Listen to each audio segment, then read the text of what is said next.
siapa sih yang hire, VA gitu. Mungkin teman-teman ngerasa bahwa, VA itu kerjanya remote, kliennya di banyak, kayaknya nggak ada deh yang mau hire. Nggak, banyak banget tahu teman-teman yang hire VA. Jadi nanti aku akan share ke teman-teman nanti di slide, berikut-berikutnya. Tapi di sini aku mau kasih kalian gambaran bahwa yang hire VA ini banyak.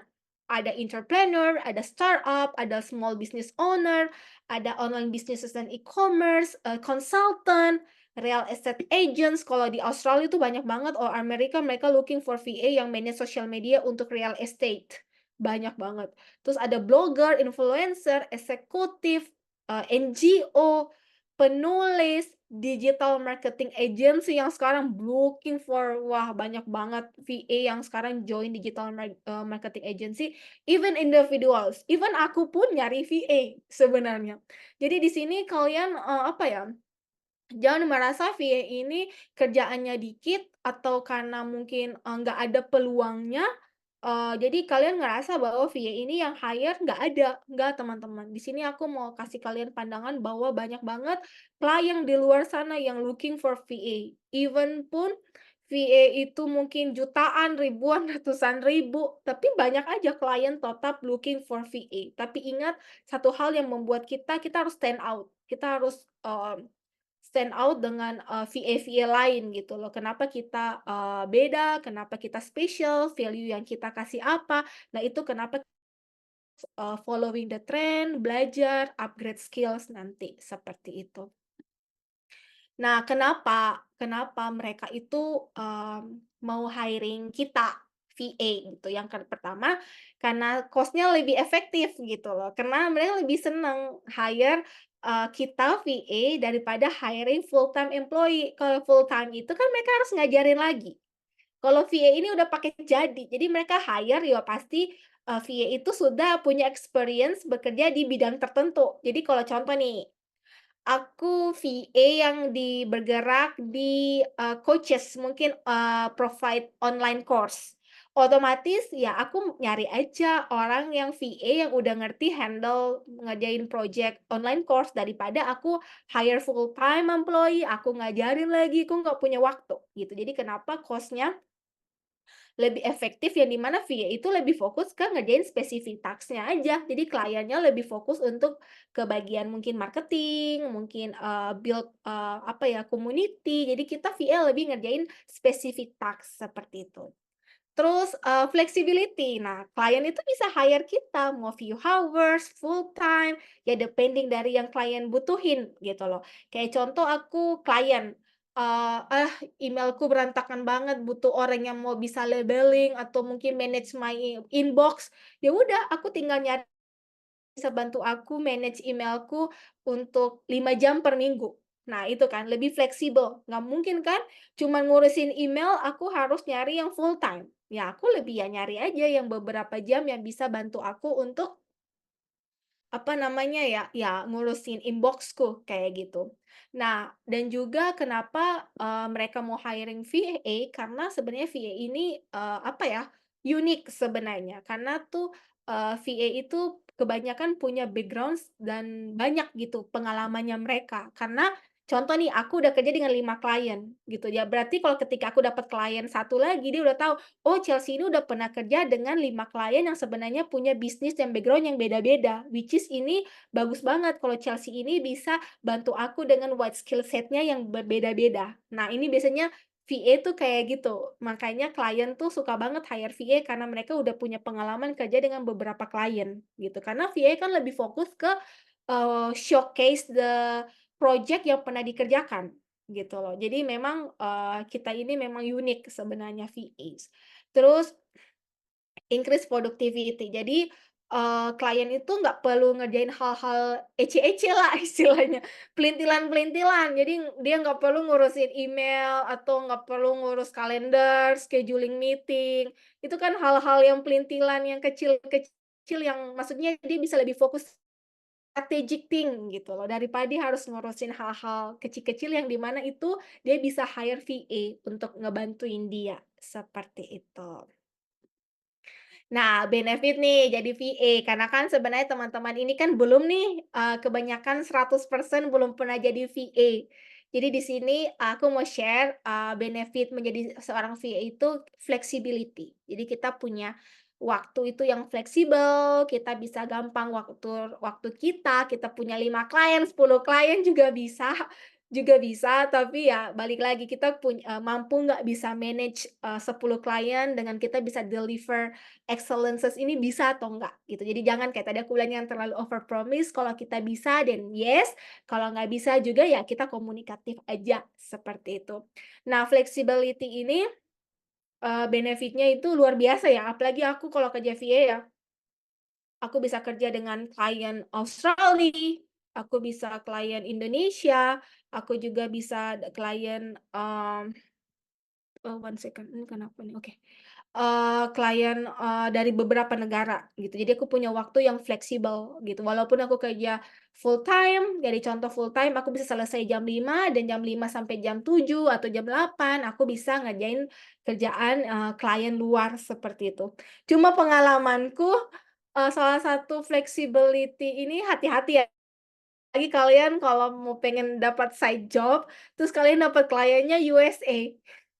Itu susah banget karena aku pernah dapat klien USA, terus mulai kerjanya tuh jam 12 malam sampai jam 6 pagi. Jadi aku kayak zombie, terus aku harus kerja lagi full time jam 9 pagi. Jadi kalian harus apa ya, set up ekspektasi kalian gitu loh dengan, klien ideal kalian tuh seperti apa. Jangan kalian terlalu banyak terima klien tapinya kalian jatuhnya sakit gitu loh. Jadi penghasilannya nggak sesuai dengan, berobat gitu, insurance kalian gitu. Jadi pastiin ya, flexibility yang kita punya itu kita bisa mengatur waktu kita juga dengan baik. Terus, benefit-nya kita bisa kerja dari mana aja, kerja dari rumah, kerja dari kafe, kita tetap bisa liburan sambil bekerja, jadi enak kerja remote itu sebagai VA itu menyenangkan, kita bisa kerja dari mana aja. Terus, variety of tasks, maksudnya gini, kalau kerja VA itu nggak bosenin, gitu. Mungkin kalau kita kerja kantoran kan kita paling datang, absen selamat datang, terima kasih, nggak kerja, tetap dibayar, kerjain gitu-gitu aja. Jadi kayak mungkin, bosen gitu loh.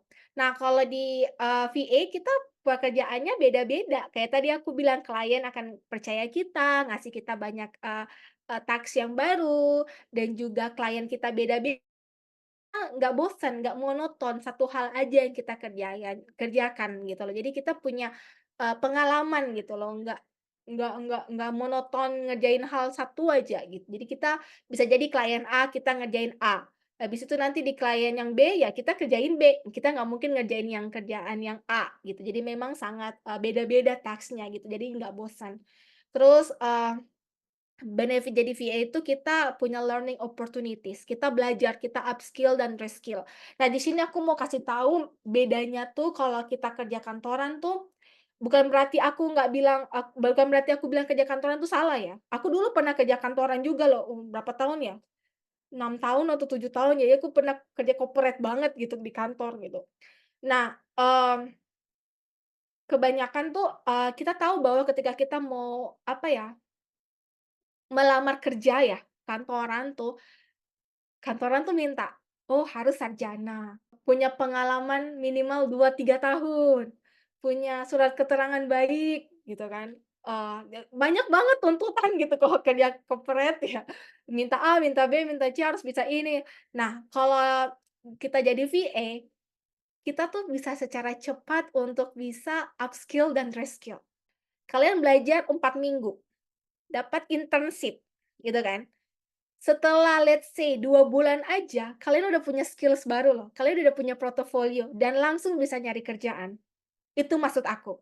Jadi kita learning opportunities-nya besar, gitu ya teman-teman ya. Jadi kita nggak harus nunggu 2 tahun, 3 tahun pengalaman, harus punya sertifikat A, B, C, D, nggak gitu. Tapi kalau di VA itu gitu, karena clients hanya membutuhkan skills kita. Dia mau gimana caranya kita solve the problem, that's it, gitu loh. Dia nggak akan nanya, "Kamu, sarjana apa? Kamu umur berapa?" Dia nggak akan nanya itu. Dia akan nanya, "Apa yang bisa kamu bantuin aku?" Dengan spesifik task yang sudah pernah yang aku, butuh dari kamu. Kira-kira kamu udah punya pengalaman nggak? Gitu. Kamu bisa bantu aku nggak? Kalau bisa caranya gimana? Nah gitu clients. Itu kenapa kita, cepat banget untuk bisa belajar gitu dengan kita learning opportunities-nya besar, dengan kita ikut bootcamp, kita belajar di mana gitu, kita udah tahu gitu, langsung kita bisa langsung eksekusi dan bisa langsung practically gitu loh teman-teman. Jadi ini benefit menjadi seorang VA gitu ya. Semoga, setelah ini aku jelasin kalian tetap mantap ya. Jangan mundur, harus maju terus nih, udah tengah-tengah nih. Jangan ini, semangat. Oke, lanjut. Nah, gimana kita mau mulai? Yang pertama, first thing first, find niche kita. Niche itu apa? Jadi niche itu penting loh. Mungkin teman-teman sini nggak tahu niche itu apa, tapi niche itu paling penting. Ini yang akan membantu mengarahkan kita tuh arahnya tuh nanti kemana. Jadi kita nggak buang-buang waktu, nggak buang-buang uang, dan kita tahu fokusnya kita kemana. Jadi niche ini adalah salah satu, maksudnya skill sih sebenarnya yang apa ya, yang harus kita tahu di awal, yang harus kita kembangkan, yang di mana ini bisa menjadi salah satu strong-nya kita, gitu. Jadi ini ada rumusnya ya teman-teman. Niche itu ada specific clients, specific problemnya apa, skills-nya kita itu apa. Contoh, ini aku akan pelan-pelan ya, karena pengalaman aku karena mungkin niche ini masih baru di teman-teman ya, tapi nggak usah khawatir, aku ada contoh nanti yang nanti bisa teman-teman bisa pelajari, tapi aku akan coba menjelaskan sesimpel mungkin biar teman-teman ngerti niche-nya teman-teman tuh apa. Nah, kliennya itu seperti apa? Klien itu kira-kira nih, siapa ideal klien kalian yang kalian paling suka kerja sama mereka. Terus kalian identify, dari klien itu problemnya mereka tuh apa, gitu loh. Yang pengen banget itu kita bantuin mereka. Dari situ kita tahu, nah skills apa yang bisa kita offer ke mereka. Gitu ya teman-teman ya. Oke, kita lanjut. Contoh, kalau memang kliennya kalian coaches nih, terus problemnya mereka getting clients dan leads, kan susah tuh mereka problemnya mereka. Skills yang bisa kita offer, contoh Facebook, sosial media, marketing funnel, email marketing. Nah, ini contoh ya untuk klien-klien luar lah, seperti itu.